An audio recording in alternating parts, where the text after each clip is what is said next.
नमस्कार, आप देख रहे हैं के न्यूज इंडिया में आपके साथ सुरेंद्र सैनी। खबरें उत्तराखंड से पहले देखते हैं आज की हेडलाइन। हरिद्वार में 23 साल पुराने लोक निर्माण विभाग घोटाले में आया सीबीआई कोर्ट का फैसला। सहायक कोषाधिकारी समेत 8 को सजा। चार धाम यात्रा में श्रद्धालुओं की सहमति पर संख्या का विरोध। तीर्थ पुरोहित महापंचायत ने सीएस आनंद वर्धन को सौंपा मांग पत्र। चैत नवरात्रि का तीसरा दिन आज चंद्र घंटा की होती है पूजा। मंदिरों सुरक्षा में व्यवस्था लेकर के प्रशासन अलर्ट। उत्तराखंड के अधीनस्थ चयन सेवा आयोग ने घोषित की परीक्षा की तिथि 23 मई को होगी। पेपर लीक से रद्द हुई स्नातक की परीक्षा। हरिद्वार कुंभ से पहले अपग्रेड होगा ज्वालापुर सब स्टेशन। 200 MVA होगी क्षमता। कुंभ मेले के लिए बिजली व्यवस्था सुदृढ़ की जाएगी। उत्तराखंड में मौसम के मिजाज बदलते ही बर्फबारी और बारिश शुरू। हाईवे सुक्की टॉप में वाहनों की आवाजाही बंद। आप देख रहे हैं के न्यूज, खबरों का सारथी। खबर देहरादून से है, जहां पर कैबिनेट मंत्री गणेश जोशी ने सहस्त्रधरा में आयोजित कार्यक्रम में के दौरान रायपुर ब्लॉक में आपदा प्रभावित गांव में सेरा गांव, करलीगाड़ और धनौला के 110 परिवारों को 87 लाख से अधिक की आर्थिक सहायता का चेक वितरित किया। यह कदम प्रभावी परिवारों से पुनर्वास व आर्थिक सुदृढ़ीकरण के लिए एक दिशा महत्वपूर्ण प्रयास है। गणेश जोशी ने कहा कि राज्य सरकार लगातार महिलाओं के सशक्तिकरण और ग्रामीण के रोजगार और पुनर्वास के लिए काम कर रही है। उन्होंने बताया कि ग्रामोत्थान परियोजना के तहत स्वयं सहायता समूहों को मजबूत किया जाएगा, जिससे ग्रामीणों को आर्थिक स्थिति और सामाजिक विकास का बढ़ावा मिल सके। मंत्री ने कहा कि प्रदेश में अब तक की 2.55 लाख महिलाओं को लखपति दीदी बनाया जा चुका है, जो कि महिला सशक्तिकरण का एक प्रतीक है। इस अवसर पर स्थानीय जनप्रतिनिधियों और प्रशासनिक अधिकारी भी मौजूद रहे। कार्यक्रम के में प्रभावित परिवारों और राहत का उत्साह का माहौल बना गया। इसके लेकर के एक संदेश भी दिया गया कि सरकार विपरीत परिस्थितियों में लोगों के साथ खड़ी है और उनके मदद के लिए निरंतर प्रयास कर रही है।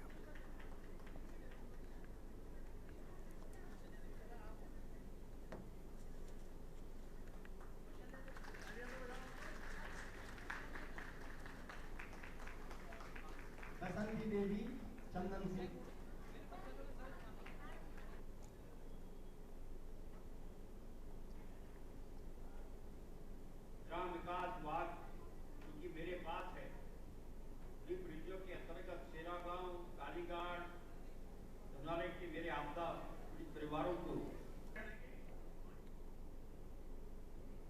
खबर देहरादून से है, जहां पर मुख्य सचिव आनंद वर्धन की अध्यक्षता में सचिवालय में राष्ट्रीय कृषि योजना के तहत में 2026-27 की वार्षिक कार्य योजना का राज्य स्तरीय में संस्तुति समिति की बैठक का आयोजन किया गया। बैठक में प्रस्तावित कार्यक्रम की योजना पर चर्चा की गई। समिति ने स्वीकृत करते हुए प्रदान किया कि राज्य स्तरीय पर मंजूरी दे दी। मुख्य सचिव ने बैठक के दौरान कई महत्वपूर्ण निर्देश भी दिए। उन्होंने किसान मानधन योजना के तहत व्यापक प्रचार प्रसार पर जोर दिया और प्रधानमंत्री किसान सम्मान निधि में 100% संतृप्तिकरण के लिए भी विशेष कैंप आयोजित करने की कहा। उन्होंने इस आधार पर आधिकारिक भुगतान और KYC की प्रक्रिया को मजबूत करने के भी निर्देश दिए। बैठक में FPO का गठन और क्लस्टर आधारित खेती और जैविक एवं प्राकृतिक गैस खेती के बढ़ावा देने और फर्म में मशीनरीकरण, बैंक स्थापित और स्थानीय उत्पादों के लिए भी बाजारों में सुविधाओं को लेकर मजबूत करने पर जोर दिया। इस मौके पर सचिव दिलीप ज्वालाकर, SN पांडे सहित अन्य वरिष्ठ अधिकारी उपस्थित थे। यह बैठक राज्य सरकार के कृषि विकास और किसानों के हितों को सशक्त बनाने का महत्वपूर्ण कदम माना जा रहा है।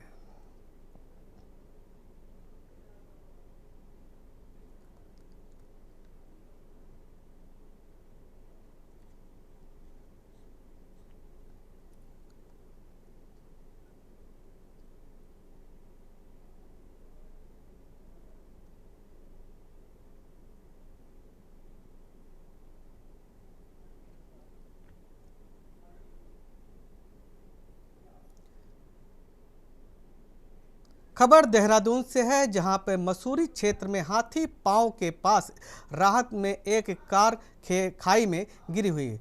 सूचना मिलने पर तत्काल एसडीआरएफ की टीम घटनास्थल पर पहुंची और रेस्क्यू ऑपरेशन शुरू किया। खाई में गिरे वाहन में 3 लोग सवार थे। टीम ने दोनों युवकों को भार्गव शर्मा व दिशा रावल को सुरक्षित बाहर निकाल करके नज़दीकी अस्पताल में भर्ती कराया। दोनों को हल्की चोटें आई हैं और प्राथमिक चिकित्सा दी गई है। बताया जा रहा है कि तीसरा युवक और चट्टान के बीच में फंसा हुआ है। वाहन खाई में जोखिमपूर्ण स्थिति में लटका हुआ है, जिसे रेस्क्यू कर कार को चुनौतीपूर्ण बना हुआ है। प्रशासन ने क्रेन की व्यवस्था की है और एसडीआरएफ की टीम ने राहत और बचाव कार्य के लिए पूरी तरह जुटी हुई थी। इसी घटना को मंसूरी के खतरनाक मार्गों को सुरक्षा पर सवाल खड़े किए हैं। अधिकारी लगातार खतरे वाले मार्गों पर सतर्कता बढ़ाने और दुर्घटनाओं को रोकने के लिए निगरानी बढ़ाने के भी आश्वासन दे रहे हैं।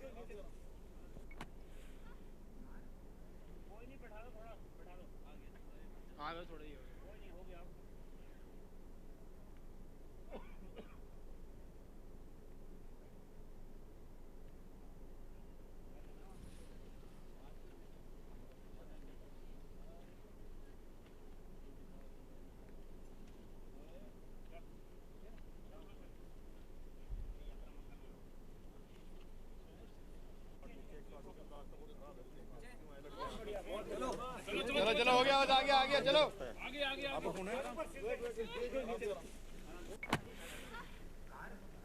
कोई नहीं, बैठा दो थोड़ा, बैठा दो आगे थोड़ा ही हो गया, कोई नहीं हो गया।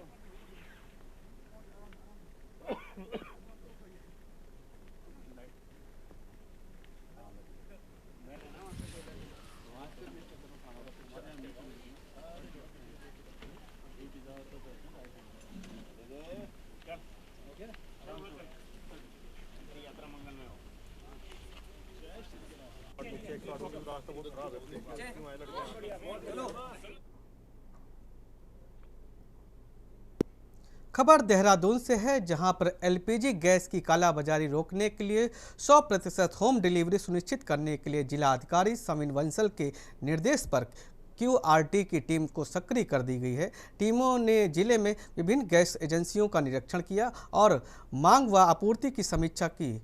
कंट्रोल रूम के बाहर हेल्पलाइन नंबरों पर गैस आपूर्ति से जुड़ी हुई 26 शिकायतें भी दर्ज की गई, जिन पर त्वरित कार्रवाई की जा रही है। इस दौरान करीब 24,459 घरेलू सिलेंडर और 2,269 व्यावसायिक सिलेंडर की आपूर्ति की गई है। जिले में कुल सिलेंडरों की करीबन 93,000 बैकलॉग है, जबकि स्टॉक में 36,747 घरेलू और 1,592 व्यावसायिक सिलेंडर उपलब्ध हैं। प्रशासन के अनुसार हाल ही में बुकिंग सॉफ्टवेयर में एक समस्या आई हुई है, जिसका कारण ब्लॉक लॉक बताया जा रहा है। इस समस्या को अब तेजी से अपडेट किया जा रहा है, ताकि घरेलू और व्यावसायिक उपभोक्ताओं को किसी भी समस्या पर उपलब्ध न हो सके। तो जिला अधिकारी ने जनता से अपील की कि वे किसी भी अनियमितता या सूचना या क्यूआरटी या हेल्पलाइन नंबर पर तुरंत दें, ताकि गैस में आपूर्ति में कोई बाधा न आए।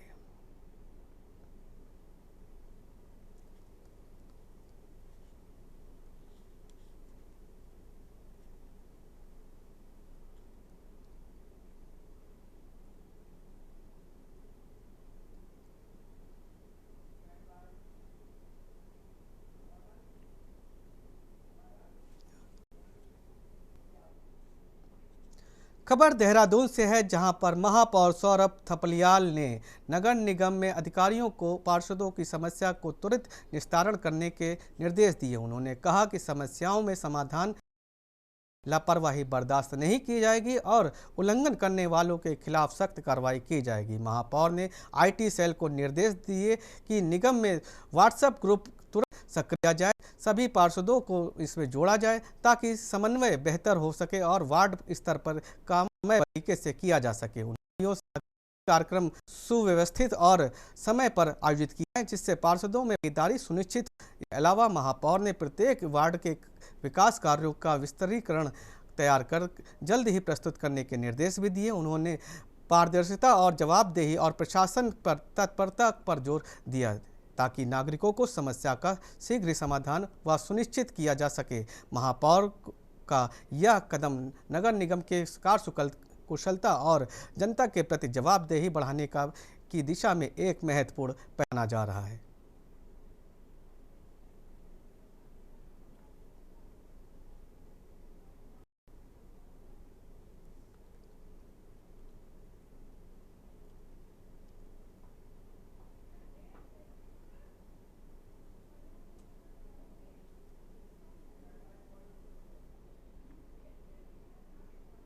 खबर देहरादून से है, जहां पर धामी सरकार के मंत्री विस्तार को लेकर के भारतीय जनता पार्टी ने इसे संतुलन व संगठन मजबूती की दिशा में अहम कदम बताया है। पार्टी के नेताओं का कहना है कि लंबे समय से चली आ रही अटकलों और चर्चाओं में पर विराम लगाते हुए सरकार ने जनता की अपेक्षा को पूरा किया है। भारतीय जनता पार्टी के विधायक विनोद चमोली ने मंत्रिमंडल विस्तार का स्वागत करते हुए कहा कि नए चेहरों में शामिल होने से सरकार की नई ऊर्जा और दृष्टिकोण से मिलेगा। उन्होंने सभी नवयुक्त मंत्रियों को भी बधाई दी है और इससे संगठन और सरकार दोनों के लिए सकारात्मक संकेत बताया है। विधायक ने यह भी रेखांकित किया कि मंत्रिमंडल विस्तार में क्षेत्रीय और जाति संतुलन पर भी विशेष ध्यान रखा गया है, ताकि विभिन्न वर्गों को इलाकों में उचित प्रतिनिधित्व करने को मिल सके। उनका मानना है कि यह कदम पार्टी की व्यापक रणनीति का हिस्सा है और सामाजिक तथा राजनीतिक संतुलन स्थापित करने में मदद मिलेगी। भाजपा का यह कदम चुनावी तैयारी और संगठन को मजबूती के लिए एक राजनीतिकरण के संकेत माना जा रहा है। इससे सरकार कार्यकुशलता और जनता के विश्वास को बनाए रखने में मदद मिलेगी।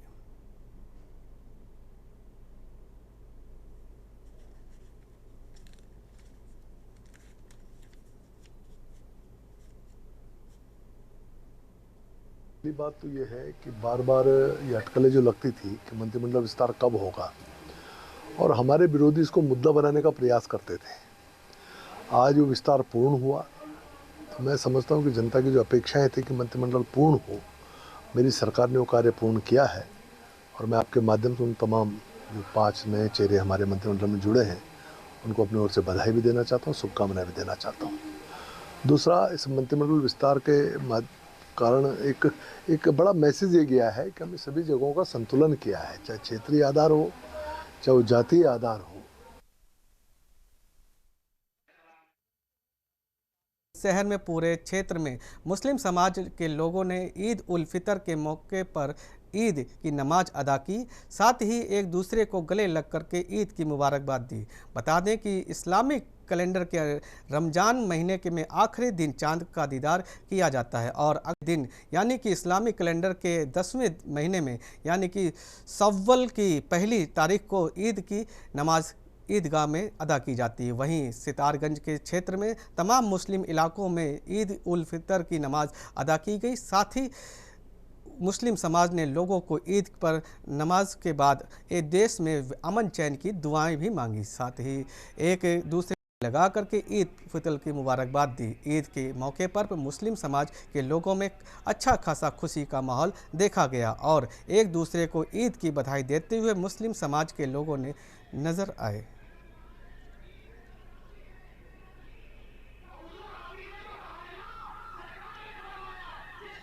मैं पहले तो तमाम भारत के मुसलमानों को ईद मुबारक की बहुत बहुत दिल की गहराइयों के साथ मुबारकबाद पेश करना चाहता हूं। और उसके बाद हमने प्यारा महीना जो माह सय्याम था, रहमतों और बरकतों वाला महीना था, इबादत का महीना था, वो गुजरने के बाद आज इम्तिहान में तमाम मुसलमान बैठे और इम्तिहान में जो कामयाब होगा वही यहाँ और अल्लाह के यहाँ दोनों जगह कामयाब है।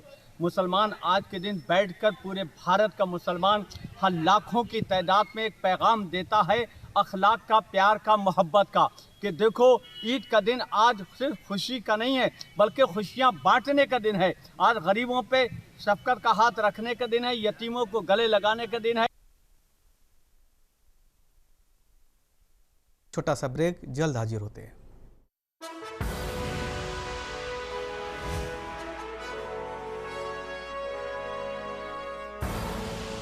आप देख रहे हैं के न्यूज़, खबरों का सारथी।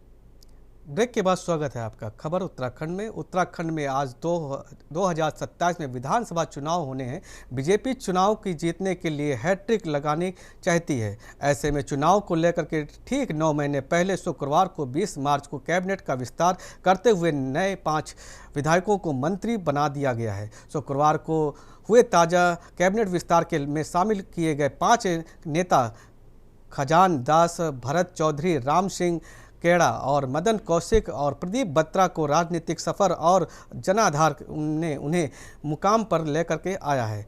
ये सभी नेता अलग अलग सामाजिक और क्षेत्रीय पृष्ठ से आते हैं, जो कि सरकार के व्यापक प्रतिनिधित्व का प्रदान करते हैं। मुख्यमंत्री पुष्कर सिंह धामी के नेतृत्व में हुए इस कैबिनेट विस्तार में जिन 5 चेहरों को शामिल किया गया है, उनका राजनीतिक इतिहास लंबे समय से संगठनात्मक और अनुभवी जनसेवाओं से जुड़ा हुआ है। राजनीतिक विशेषज्ञों का कहना है कि इन 5 नेताओं का चयन केवल क्षेत्रीय प्रतिनिधित्व तक नहीं सीमित है, बल्कि यह संगठन संतुलन और आगामी चुनावी रणनीति का एक हिस्सा है। जहां एक और अनुभवी नेता जैसे मदन कौशिक सरकार को मार्गदर्शन देंगे, वहीं युवा और जमीनी नेताओं में सरकार की योजनाओं को भी आम जनता तक पहुंचाने में सेतु का काम करेगी। लंबे समय से खाली रहे मंत्री पद अब पूर्ण रूप से हो गए हैं। हालांकि विपक्ष इससे पहले इन पदों को भरने और जनता को धोखे में देने की बात कह रहा है। वहीं ऐसे कम समय में बनाए गए मंत्रियों को लेकर के विपक्ष ने फिर से एक बार सवाल खड़े किए हैं।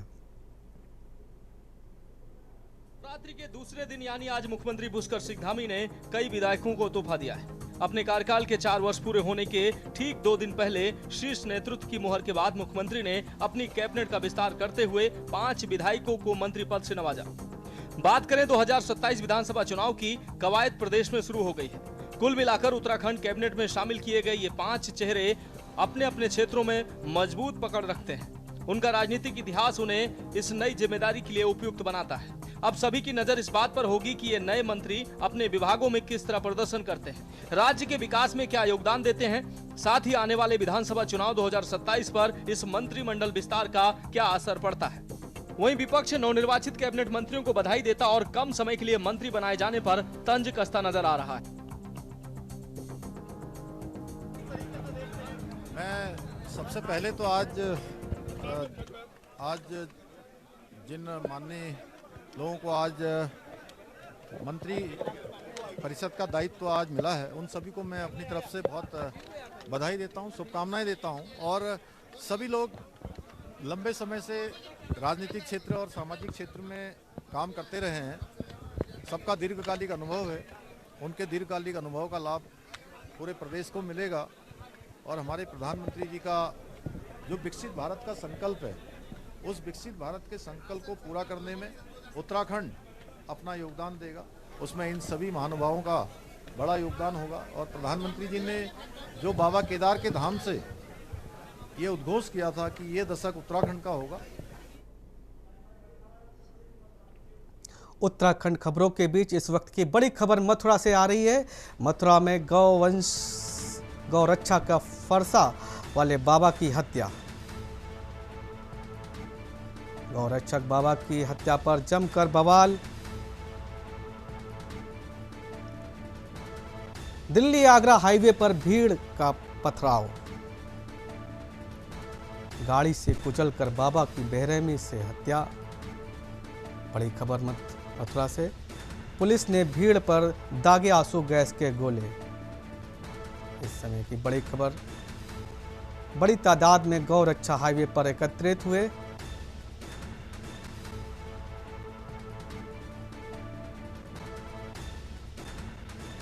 गौरक्षा पर बाबा की हत्या कर जमकर बवाल। मथुरा से बड़ी खबर। गौरक्षा फरसा वाले बाबा की हत्या। गौरक्षा बाबा की हत्या पर जमकर बवाल। बड़ी खबर। दिल्ली आगरा हाईवे पर भीड़ का पथराव देखने को मिल रहा है वीडियो में। गाड़ी से कुचलकर बाबा की बेरहमी से हत्या करके किया गया अंजाम। बड़ी तादाद में गौरक्षक सड़कों पर उतरे। पुलिस गौरक्षकों को समझाने में जुटी हुई है। बड़ी खबर। गौरक्षा बाबा की हत्या पर जमकर बवाल। मथुरा से बड़ी खबर, गौरक्षा बाबा फरसा वाले बाबा की हत्या। मथुरा से बड़ी खबर, गौरक्षा बाबा की हत्या में जमकर बवाल। पुलिस समझाने बुझाने की कोशिश कर रही है। दिल्ली आगरा नेशनल हाईवे पर भीड़ का पथराव वीडियो में साफ देखा जा रहा है।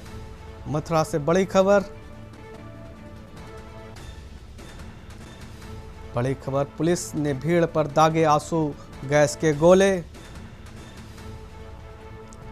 बड़ी तादाद में गौरक्षा हाईवे पर एकत्रित हुए, जमकर बवाल हो रहा है। दिल्ली हाईवे पर भीड़ भाड़ का पथराव वीडियो में साफ देखा जा रहा है। मथुरा से गौरक्षा फरसा वाले बाबा की निर्मम हत्या की गई। पुलिस प्रशासन पूरी तरह मुस्तैद नजर आ रहा है और गौरक्षक लोगों को समझाते हुए दिखाई दे रही है। गाड़ी से कुचल करके बाबा की बेरहमी से हत्या। लोगों में आक्रोश दिख रहा है, जिसे पुलिस प्रशासन समझाने बुझाने का प्रयास कर रही है।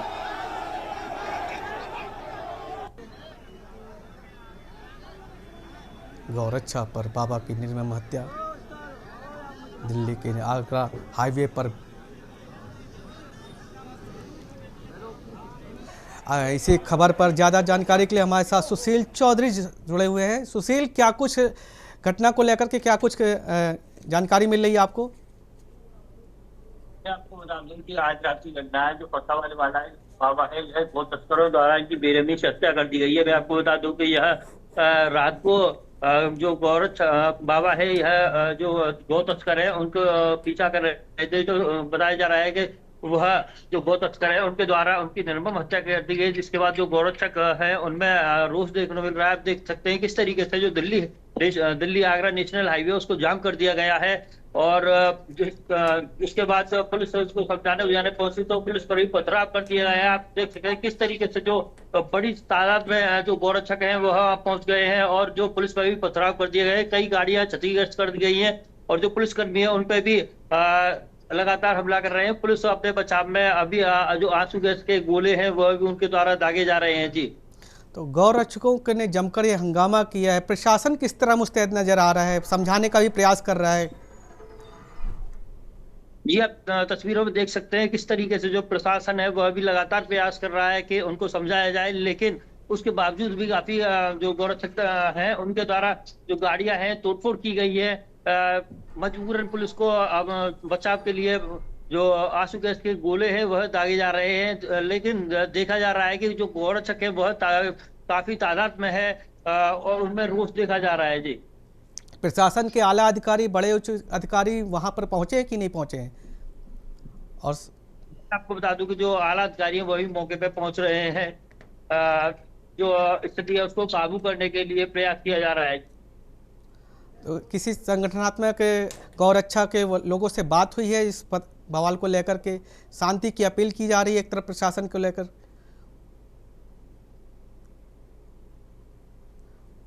तो आप देख रहे हैं गौरक्षक मथुरा से बड़ा जो है खबर, गौरक्षक बाबा की निर्मम हत्या कर दी गई है। नेशनल हाईवे तक जाम हो गया है, लोगों में रोष है गौरक्षक बाबा की निर्मम हत्या को लेकर के। पुलिस प्रशासन लगातार समझाने का भी प्रयास कर रही है, लेकिन भीड़ जो है उग्र हो रही है। तो मथुरा से बड़ी खबर, गौरक्षक को लेकर के फरसा वाले बाबा की निर्मम हत्या। विजुअल में साफ दिख रहा है कि भीड़ किस प्रकार से आक्रोशित है। तस्वीरों में साफ दिख रहा है कि किस प्रकार से भीड़ जुटी हुई है और प्रशासन भी पूरी तरह मुस्तैद है कि किसी भी प्रकार की अनहोनी ना होने पाए। लोगों को समझाने का भी पूरा प्रयास किया जा रहा है।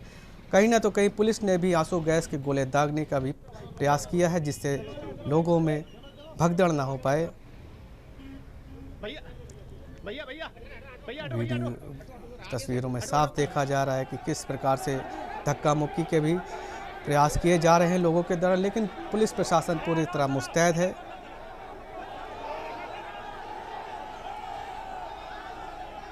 गौरक्षा बाबा की हत्या पर ये जमकर बवाल। गौरक्षकों के द्वारा पुलिस प्रशासन पर भी सवालिया निशान खड़े कर रहे हैं, लेकिन प्रशासन के लोग उन्हें समझाने बुझाने का प्रयास कर रहे हैं। ताकि देश में सौहार्दपूर्ण माहौल बना रहे।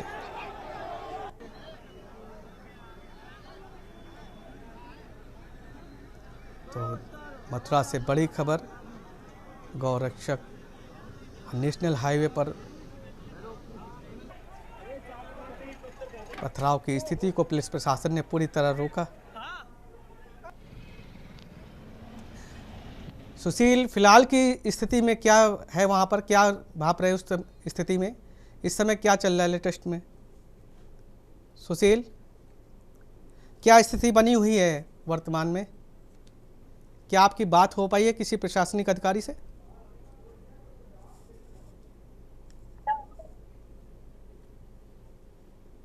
सुशील, सुशील हमारी आवाज़ सुन पा रहे हैं आप? खड़ा हो जाएगा, बाद में करवा लेंगे ना। सुशील से संपर्क नहीं हो पा रहा है। तो आप देख रहे हैं मथुरा से बड़ी खबर, दिल्ली आगरा हाईवे पर भीड़ का पथराव। बाबा गौरक्षक की निर्मम हत्या के चलते गौरक्षकों का रोष। मथुरा में गौरक्षक परसावाले बाबा की निर्मम हत्या, जिसमें गौरक्षक सड़क पर उतरे हैं। प्रशासन हालांकि उन्हें समझाने की कोशिश कर रहा है, कहीं ना तो कहीं उग्र उपद्रवियों के ऊपर आंसू गैस के गोले के माध्यम से भी शांतिपूर्ण माहौल बनाने की कोशिश की जा रही है। तस्वीरों में साफ देख रहे हैं पुलिस प्रशासन मुस्तैद है और शांतिपूर्ण की व्यवस्था कायम करने की बात कह रही है। वहीं कुछ उपद्रवियों ने वाहनों पर भी तोड़फोड़ की है, कई सारे पुलिस वाहनों पर भी उन्होंने तोड़फोड़ की है, पथराव किया है। तस्वीरों में साफ देख रहे हैं कि पुलिस प्रशासन बल के प्रयोग करके उपद्रवियों को खदेड़ने का भी प्रयास कर रही है। बड़ी खबर मथुरा से, गौरक्षक परसावाले बाबा की निर्मम हत्या के चलते ये प्रदर्शन उग्र। हालांकि प्रशासन पूरी तरह मुस्तैद लोगों को समझाने का भी प्रयास कर रही है, लेकिन कुछ उपद्रवियों द्वारा वहां पर तोड़फोड़ की तस्वीरें सामने आई हैं। आप देख रहे हैं कि पुलिस के आला अधिकारी भी मौजूद रहे और प्रशासन पूरी तरह मुस्तैद नजर आ रहा है। फिलहाल के लिए खबरों में इतना ही। बने रहिए के न्यूज इंडिया के साथ। नमस्कार।